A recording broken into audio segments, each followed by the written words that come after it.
Well, good morning still. Long time no see. So we have a wonderful panel of people who really don't require introduction, so I won't waste any of our time making them. And the topic... Why not? You know the famous Kissinger thing? Yeah. I may not need an introduction, but I so enjoy them. Yeah? Okay. All right, so... I once... No, I'm joking. No, it's true. I once asked him at lunch, I said, is it true that you said that? And he said, if I didn't, I should have. All right, so I'll make it. Anne Applebaum, Pulitzer Prize winner. Maureen Dowd, Pulitzer Prize winner. Karl's going to win any one of these days. Not likely. And I won one by accident, so there we are. So I'd like to just get started, make a few remarks about the state of the world today. I think the reason this room is so full is because all of us sense that the world is in a bad way. If you just sort of imagine, put a map in your minds and go from continent to continent, what you see is a very different world than the one that many of us had hoped for, had imagined in 1991 when the Soviet Union was collapsing, when the end of history was being proclaimed, and when it seemed as if the future simply lay in making sure that more and more countries became prosperous, free market democracies, something that we were told was going to be inevitable. Instead, as we look around the world, we see the rise of a massive surveillance state and superpower in China, threatening its neighbors and threatening to push the United States out of the region where we have been a dominant player for the last 75 years. We look to Russia and a revanchist president and a truculent president who has invaded two of his neighbors directly, seizing their territory, Georgia in 2008 and Ukraine beginning in 2014, and threatening hybrid warfare against many of his neighbors, along with undermining elections in Europe and the United States. The European Union, a project that just a couple of decades ago seemed like it was likely to bring the continent closer together, is in great trouble, not just economically, but politically, as Europe is riven by parties of the extreme right, the AfD in Germany, the Northern League in Italy, and parties of the extreme left as well. And of course, all of that is catnip for someone like Putin, whose ambitions are to undo the two great institutions of European unity, the Union itself, along, of course, with NATO. Looking south, we have the tragedy in Venezuela unfolding before our very eyes. We have a populist president in my own home country, Mexico, not very far from where we are now, who might take Mexico in a Chavista direction, which would be not only a tragedy for Mexico, but for America as well. And then, of course, here in the United States, where we are witnessing a form of politics which I think many of us felt was nearly unimaginable not that long ago. A Republican Party that to many of us strikes us as almost unrecognizable, given where it was under President Bush, President George H.W. Bush, never mind Ronald Reagan, and a Democratic Party that I might add is also leaning increasingly far to the left. It seems to me that 8 or 16 years ago, the idea that someone with either Elizabeth Warren's politics or Kamala Harris's politics could be a front runner would have seemed a little far-fetched.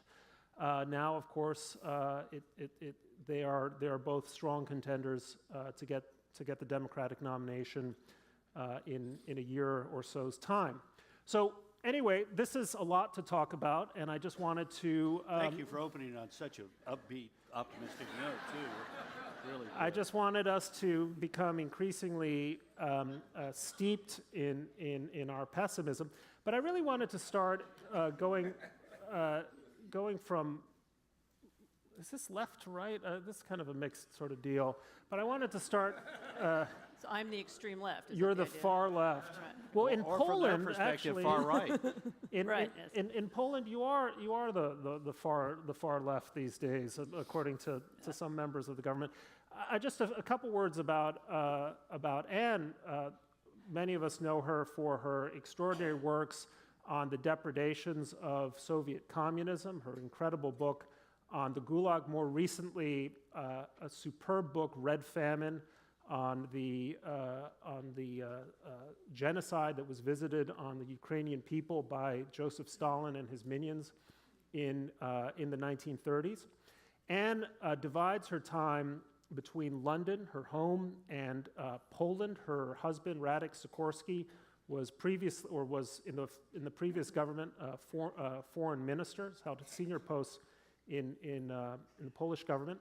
And you wrote a really eye-opening essay, and in The Atlantic, this is now, about 2 issues ago? Yeah, about 3 The months Atlantic ago. Monthly had a wonderful cover story on the state of democracy, where you talked about what has been going on in Poland and also in Hungary in just the last few years. So could you just spend a couple minutes telling us about that essay and where you see trends in Central Europe heading?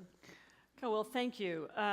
The essay actually began with a conversation with the editor of The Atlantic, and I was trying to describe to him a phenomenon that I was trying to get hold of, which begins with a New Year's Eve party that I gave in 1999. And at this party, you had people from what you would have then called the right, the center-right, kind of, at that time, Thatcherites, people who were in favor of democracy, people who were anti-communists. There were lots of our friends. They were Polish, there were some Americans, it was a mixed big party. And I recently realized that of the people at that party, about half of them are people who have taken a different path, and they are not, it's very hard to know what to call them. They're not center-right, they're far-right. They are supporters of a kind of extreme nationalism, opposed to alliances, use a kind of angry rhetoric, some of which gets directed at me.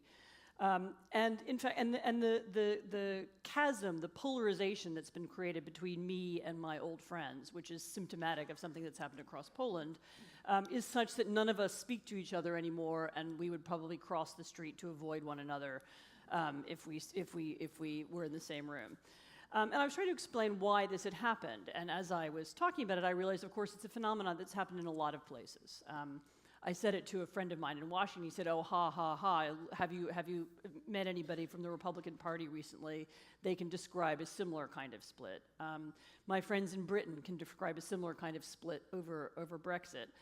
And so I tried in this piece to explain what was driving this polarization, what were these different ideas about the country and the nation. Of course, in the context of Central Europe, what's really important is why some people seem to have abandoned ideas about democracy that seemed so important and powerful in 1989. So, because the ruling party in Poland, although it was democratically elected, as soon as it came to power, it tried to politicize the courts. It's trying to take over bits of the free press. It's renationalized some banks in order to have ways of, in other words, they're pushing against the checks and balances of liberal democracy and trying to create something that looks more like an authoritarian state, and this is a road that's already been followed in Hungary. So the question is why? And I had a series of answers. I didn't give one single answer. Some of it is to do with anger at meritocracy, because one of the things that we had in Poland in 1989, instead of having a communist party that decided who got to rule, we had a system, we brought in a system like in the United States where there was competition for power, for jobs, people who were better educated got promoted, and some people lost out. And so the question is, and some people began to say, why should people who are good at passing exams get government jobs? Why shouldn't people who are more moral get government jobs? We're the real patriots. We're the people who really believe in this country. And I pointed to a series of other things, but I think it's the reason why I think the people were interested in the subject is because it's a phenomenon we see in other places. People beginning to question, do we really want independent courts? Shouldn't the government take charge of the courts? Do we really want an independent media? The media is crazy now. It's all over the place. You can lie about anything. You can tell any stories on the internet. Somebody should take control of it.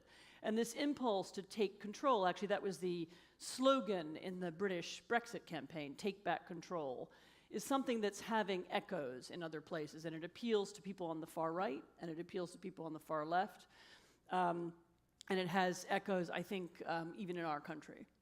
So this is the phenomenon, obviously, of populism, and it's a phenomenon that in 2015 took the Republican Party by storm, Karl. And you've made the point, I've heard you make it earlier in this conference, that this was something for which the elites themselves in the party, and maybe in the country, bear a certain measure of responsibility. Unpack that thought. Well, I'm actually going to talk about that in a very scintillating lecture that follows this one, so I don't want to step on my own applause lines that much. But nice of you to bring it up, because that way I can sort of field test some things here. Look, I do think that as much as I hate what has been visited upon my party, and you made a good point, both parties are fundamentally broken in the United States. We focus a lot on the Republican Party because we see President Trump, but we've got both political parties broken, and you needed to look no further than the 2016 Democratic presidential primaries. Bernie Sanders ran for mayor of Burlington, governor of Vermont, congressman from Vermont, and U.S. senator, and in each and every one of those elections, he either beat or was beaten by a Democrat and a Republican, because he ran as a self-proclaimed independent Democratic Socialist. The first Democratic convention that he ever attended was the convention at which he had received 47% of the vote in the Democratic presidential primaries and had raised $230 million without attending a single fundraising event. And that says something that the vaunted Clinton machine had to fight right to the end in order to beat him. But both political parties are broken, and in part because I think the things that have held the political party together, particularly my party, some of it went away. The victory over communism took one of the important glues that kept the cultural and economic conservatives united. But we had a series of things, and as much, look, I served in the Bush administration and believe in its policies, but I recognize the Iraq War divided the country. Part of it was politics, but part of it was also the policy. But then we had the financial crisis, and the left and the right both looked at that and walked away with a view that somehow or another the government was in bed with people that they didn't want to be in bed with. If you're on the right, you said the big banks got bailed out, the big boys who had a lobbyist and a loophole, the people who had an end. They took money out of my pocket and gave it to Solyndra, and on the left they said you bailed out the big boys when you should have let those banks go down. So that economic populism was there, and then we had 8 years in which, well, I had high expectations that he meant it when he said we're not red states and blue states but the United States, but that didn't happen. So we have now, by 2016, this toxic left populism, right populism, sort of roiling both political parties. But inside the Republican Party, the main thing was we're sick and tired of taking it lying down, and all we want is somebody who will pick up a brick and promise to throw it through the plate glass window and stop Obama from doing anything he's doing. And we had all these accomplished governors of the second and third most populous states in the union, U.S. senators, CEOs. But one guy stood up there and said, I'll do exactly what you want me to do, which is to take the brick and throw it through the plate glass windows and tell all those snobs and elites in Washington, academia, and the media that the country between the Hudson River and Palo Alto is worth more than just flying over. And the Democratic Party, I think, is being roiled by people like the 29-year-old AOC and Robert Francis O'Rourke of Texas, neither of whom has anything in their background to suggest that they're capable of accomplishing or leading, because both of them are atypical. And until we sort of find out that the results of this are not going to be particularly good, and until somebody emerges who has the ability to bridge these gaps inside their parties and, more importantly, within inside the country, I think we're going to be sort of stuck where we are. And social media is, and again, come to the next lecture because it's going to be really revealing. But you know, I think makes it even makes this process more difficult to manage, more difficult to work our way through. So, Maureen, I don't think there is a columnist in America who has been more devastating about the Clintons than you.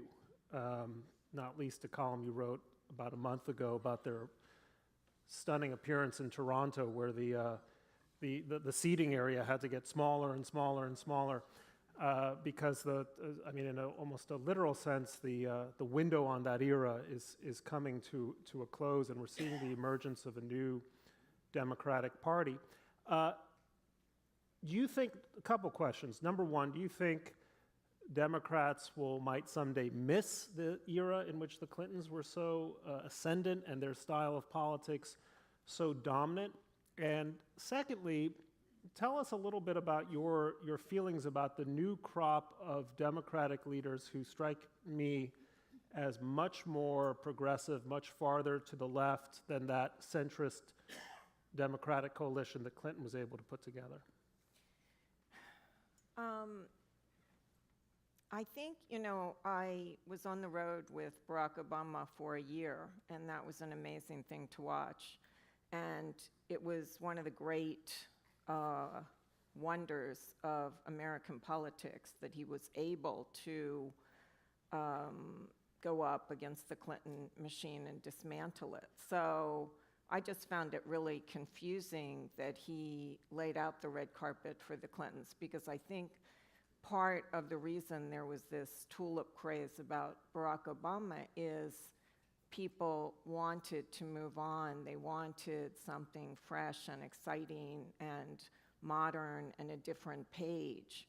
So it's amazing to me that someone who could accomplish this great political feat then looked around at what was clearly an angry electorate and thought that someone as status quo as Hillary was the right candidate.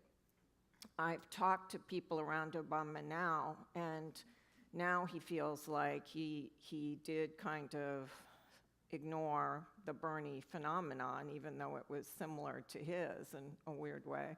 And he should have just let them all kind of fight it out and not anointed Hillary. I mean, he took Biden to lunch and said, this is Hillary's turn, you know, that his own vice president, who actually would have been better suited to the moment and had an amazing personal story.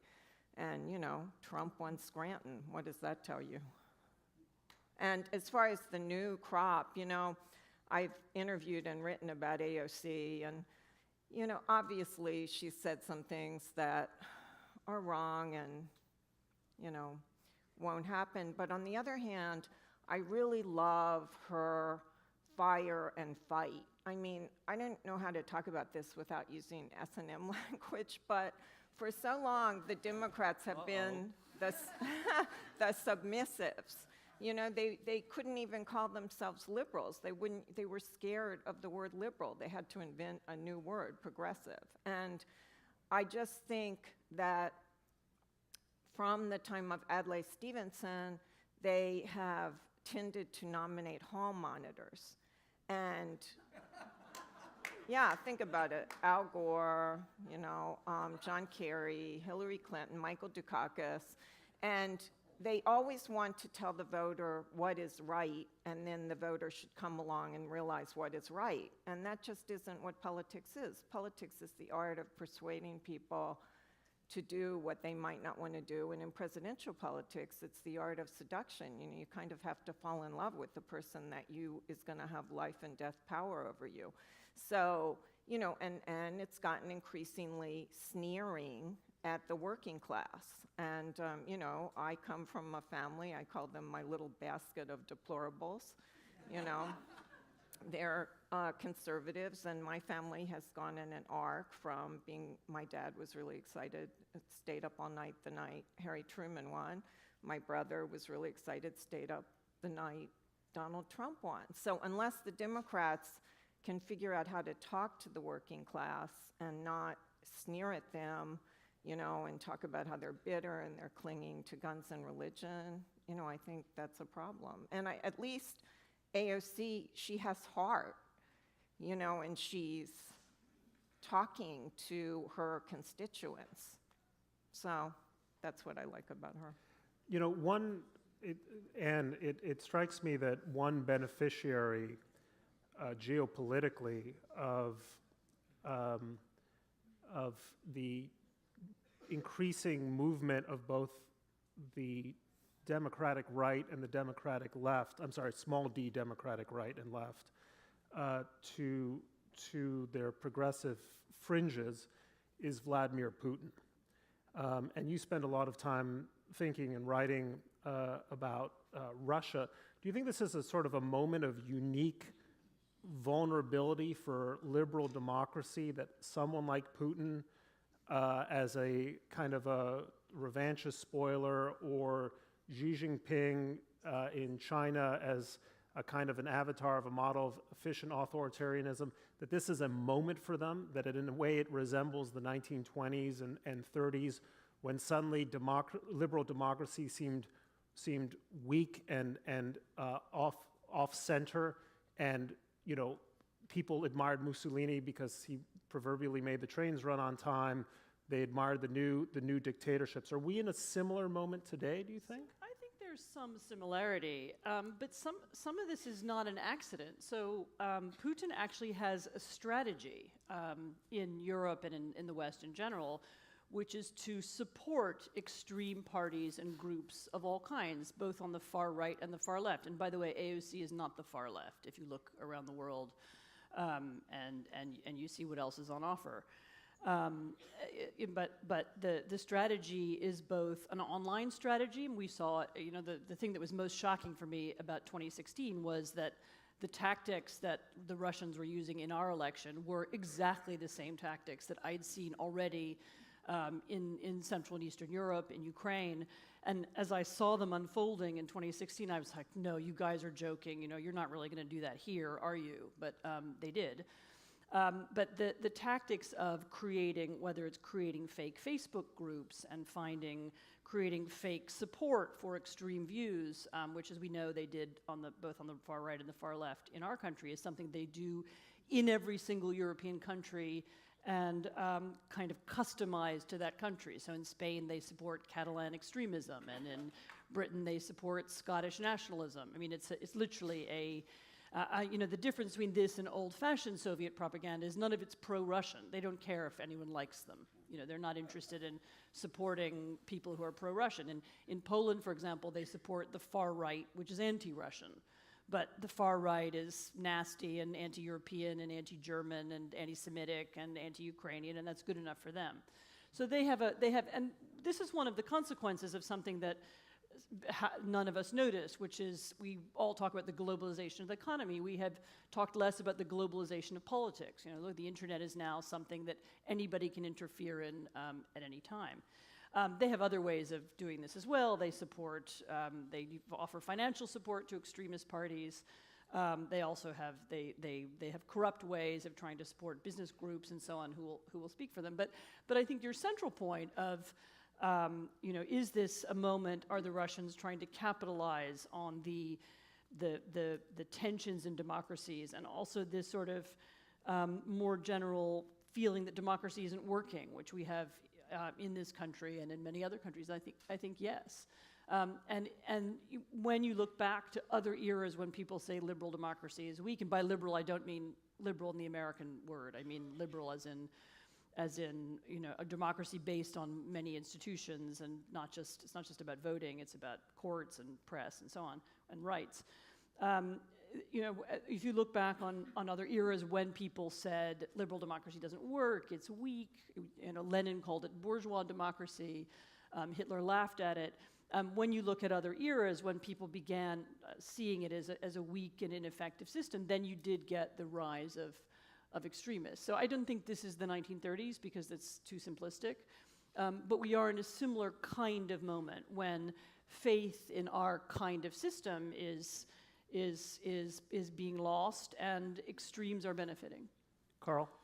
Yeah, I couldn't agree more. And they're not too hidden in some of their methods. The Le Pen party in France, for example, it was long Yeah, they actually anti-Russian. take money from the Russians. It's Yeah. not a secret. Yeah. Yeah, they were anti-Russia and pro-NATO, and they get a large loan when they get into financial difficulty from a Russian bank on favorable terms. And surprise, surprise, now they're pro-Russia and they are anti-NATO. So the French can, in certain circumstances, be bought cheaply with rubles. So, but you know, this is But is Le Pen trying to build a hotel in Moscow? no, not that I'm aware of. But as we all know, those conversations stopped by January of 2016. No, May of 2016. Now, but I want to step back for just a minute because this is a problem that has been not simply with Trump, and you know, we've had a trend for the last sort of 10 years in which America has sort of been focusing more on itself and less on the cultivation patiently of these relationships across the globe. And this is where American leadership is needed. And this is where America is really the exceptional country. I was in Norway with my fellow Norwegians a couple years ago, had a lovely dinner party, and you know, the mayor of Oslo and the former defense minister and blah, blah, blah, blah, blah. And they were saying, where's America?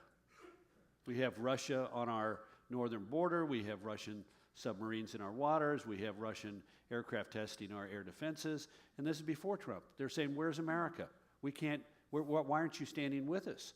And so it's only gotten worse. And these trends are going to continue unless we return to the understanding that we're the essential sort of center of energy in the Western alliance. Now, it's not all bad in the world. I mean, I look south and seeing what's happening in Chile and Argentina and Colombia and Peru and what has happened. I mean, who would have thought that after Trudeau calls for ousting Maduro and supporting the true president of Venezuela that the United States would follow? But we did. And that part of the world is beginning to get its act together. And even they, you know, we've got a reaction to the liberal democratic order in Brazil, but it's only because the liberal democratic order gave them decade after decade of corruption, and in desperation they turned to a guy. But even there, the people in the region think that they can control the new president of Brazil and point him in the right direction by collective action, and we need to be involved in that collective action. Maureen, I think I'm trying to remember which column it was, but you had a memorable column where you described Trump as a cowardly lion. So what kind of lion would you like to see in the White House in this disordered world? Well, you know, Bret and I are beloved on Twitter. No, we get a lot of crap on Twitter. And one column I did that Twitter didn't like was when Trump was running, I talked about how in a weird way he was sort of a quasi-dove compared to Hillary, who is a true hawk and more interventionist. And but you can see now he's a very strange amalgam of militaristic and isolationist and you know, in some ways, he never left military school. He wanted to have that Kim Jong-un military-style parade in Washington, and Mattis had to talk him down. And, you know, he's very taken with generals and the military. But on the other hand, I think when it comes to war, obviously, he didn't want to go himself. He had bone spurs from, you know, excuse from one of those crazy doctors he has. But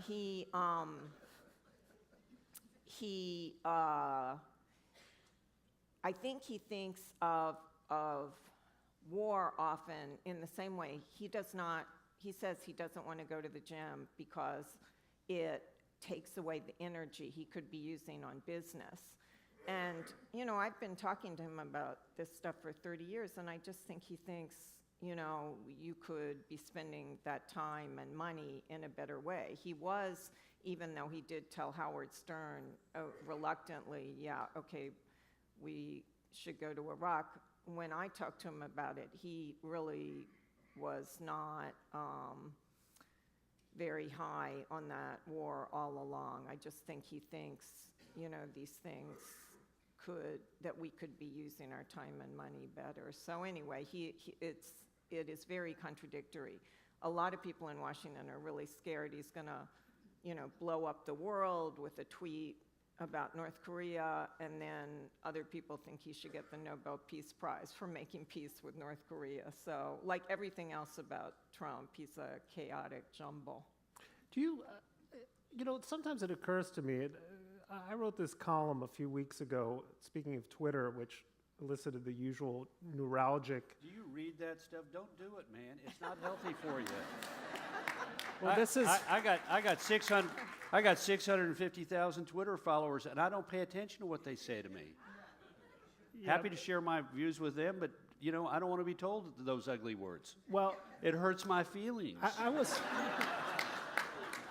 I should take your advice, but it was interesting because, in some ways, Trump is the left coming back to haunt the left, right? I mean, I grew up and Democrats were the party that was generally in favor of kind of talking to the Russians, right? Not anymore. It used to be that Democrats were the party of identity politics. Suddenly, Trump cleverly seized the identity politics issue from them, made it his own, and in a sense magnified its inherent ugliness. So now Democrats are saying, hey, we're a pluribus unum, we're one country, we need to talk about citizenship. For a long time, it was the far left that said the Constitution of the United States is a document written by slave owners for slave owners.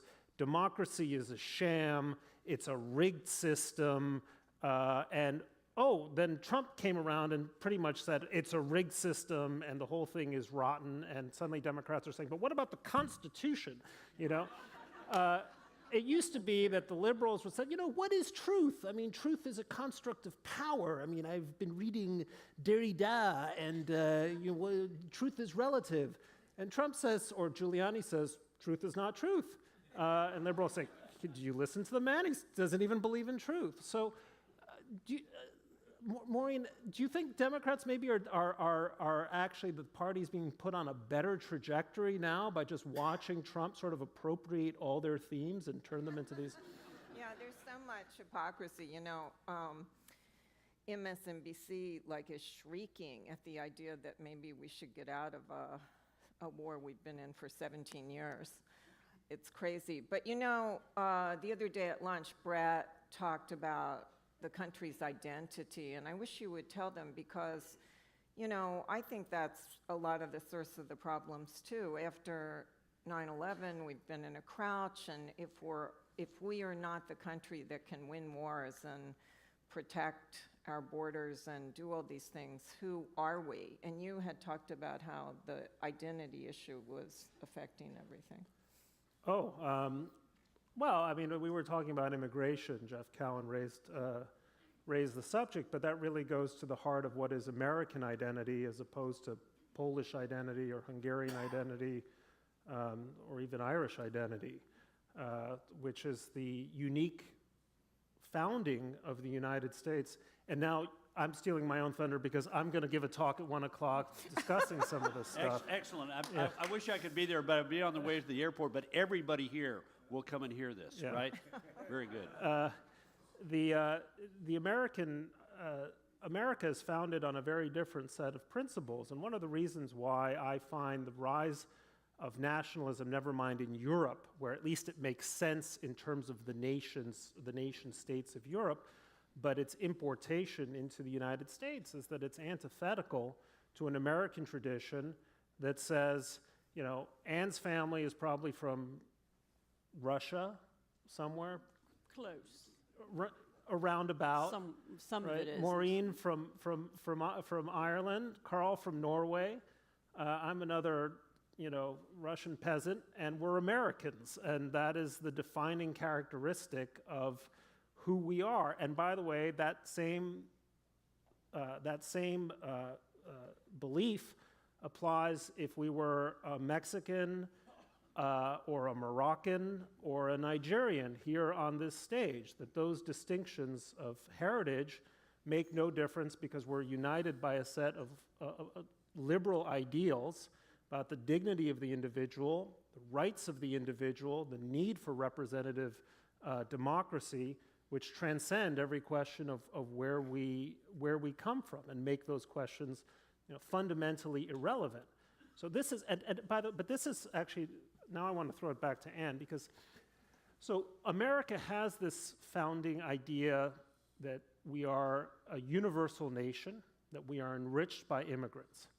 But without question, it seems that the most neuralgic issue in Europe today and in much of the world is the immigration question, because it goes to a different concept of identity that has come across, has been central to what Europe has been for a long time. How, looking at from where you sit in Europe, how should European leaders finesse the immigration issue? On the one hand, affirming their liberal convictions, but also the sense that there is such a thing as Englishness, it's not quite being American, or such a thing as German or Polish, that they don't quite fit in the same liberal tradition that we do. So first of all, I think it's not exactly correct to say that, there's a definition of ethnic Englishness which everybody understands and gets along with. Most European countries are actually more like America than we think. I mean, because the English, Britishness, what is Britishness? You can be Scottish and British, Welsh and British, and it turns out you can be Jamaican and British. And actually, that, they fit in and have been part of British culture for some decades and are accepted as such and are part of the society. And almost every European nation is also one way or another kind of amalgamation of different traditions. Poland may well be the most homogenous nation in Europe, thanks to the Second World War, which eliminated the Jews, and also the Germans and Ukrainians and so on, who were mixed in. But most European nations are in fact mixed. But the thing about immigration is that very often when you begin looking at the issue, it's not so much, the problem isn't real immigrants. I mean, sometimes there are problems with real immigrants. Some of them are involved in a gang, or there are too many of them in one neighborhood, or that unsettles people. I almost think that they're a metaphor for something else, which you were getting at in your previous comments, which is this feeling of fragmentation. Here I live in London, but my job can be moved because of a decision somebody makes in China. And I used to watch the BBC, but now on the internet I see 3,000 other new kinds of arguments being made, and the feeling of being part of a single society, with a kind of defined economy and a defined information space, is disappearing for all of us. And you also said in your introductory remarks something about the rise of the right. It's not actually in politics. The problem isn't the rise of the right. The problem, or the far right, the problem is the fragmentation of everything. In Germany, for example, suddenly the Green Party now has 20% support, and the Social Democrats are way down. And in Sweden, you have so many parties in parliament that they can't form a government. And the issue is fragmentation and a loss of sense of place. And I think in a lot of places, immigration became the symbol of that. And this is even in countries that don't have any immigration. So, Poland doesn't have any. Hungary actually is a better example. Hungary has no immigrants of any. Well, who would want to go? No, I disagree. Budapest is a lovely city, and the food is great. But Hungary doesn't have any immigrants, and yet the leader, the sort of quasi-authoritarian Hungarian leader, turned immigration into a big issue because it became something he could organize people around.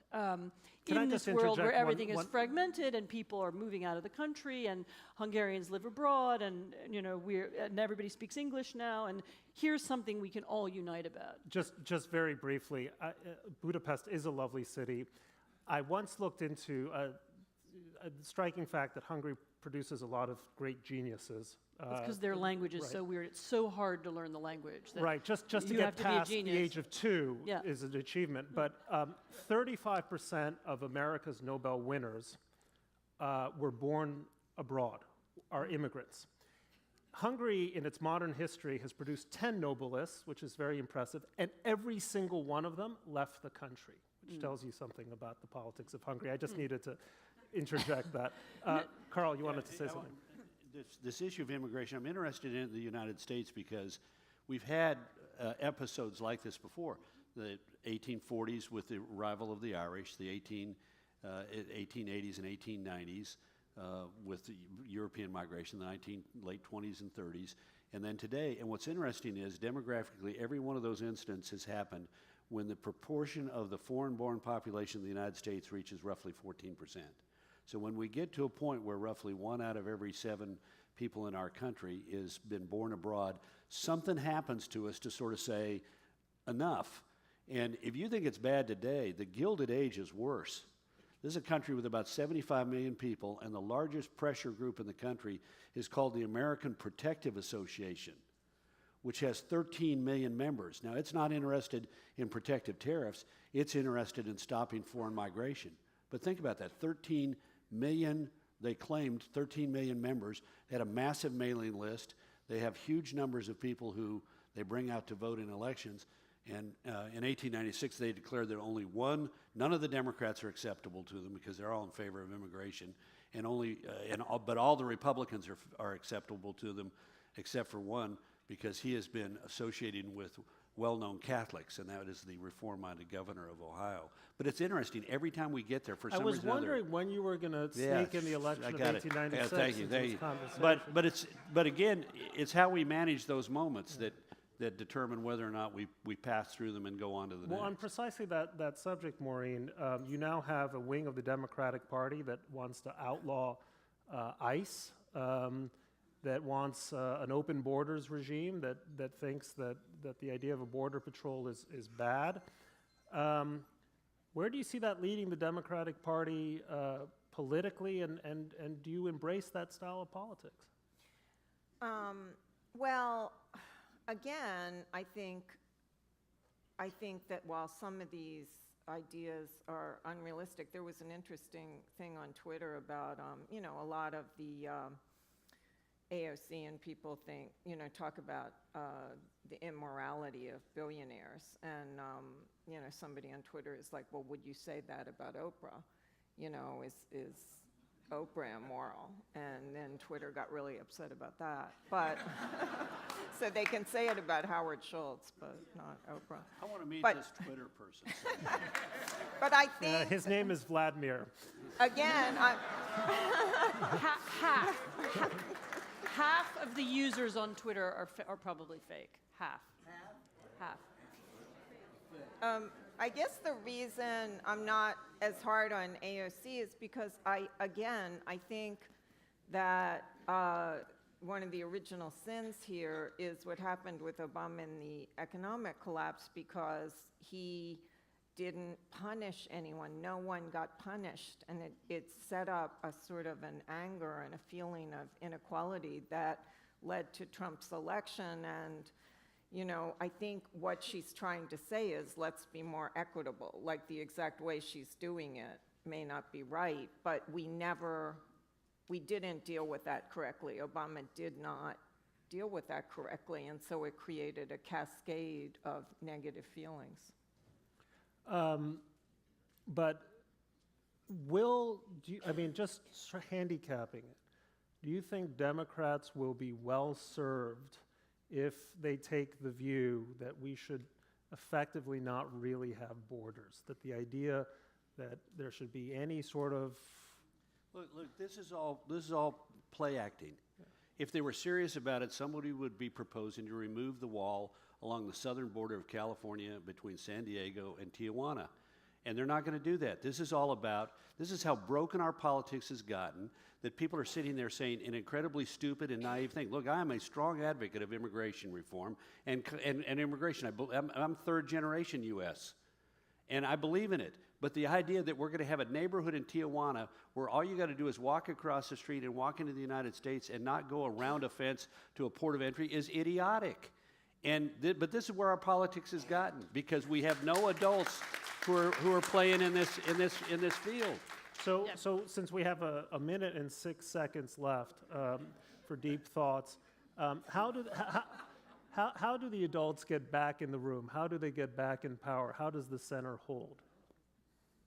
It requires leadership. There will have to be somebody emerge, maybe not in this next election, but a candidate for president, and we've got to have people inside the Congress. And I think with due respect to them, there are a lot of people who would like to get things done. And we will see, I suspect, over the next 6 or 9 months, we've already started to see it in things like the rebuke to the president on Russian sanctions. People who say, you know what, I got to do what I think is right for the country and stop just abiding inside the narrow lanes defined by my, quote, party. And I hope that happens. So we need Congress to take back control. Maureen, the last word is yours. The center is an holding at the moment. But what I worry about is that Trump is getting some of his idiotic ideas from New York Times writers because... Which one? Would you want to elaborate which one? Yeah, because Tom Friedman has been talking, for a long time about building a great big beautiful wall with a great big beautiful door. So I think Trump transmogrifized some of this stuff, and he left out. I knew it was the Times. God damn it! Yeah, I knew it was the Times. Yeah, exactly. Ban the New York Times. She admitted it. You heard it here. It is the New York Times that is responsible for the condition of our country. I have another one. So he takes the wall part and leaves out the door part. But also, he got that America First thing talking. David Sanger was interviewing him and talked about America First, and he didn't know the history of it. So he thinks, wow, that sounds patriotic. So he starts using it, not in the way Sanger meant. So it's not good. So, ladies and gentlemen, Anne Applebaum of the Washington Post, Maureen Dowd of the New York Times, Karl Rove of the Wall Street Journal, thank you very much.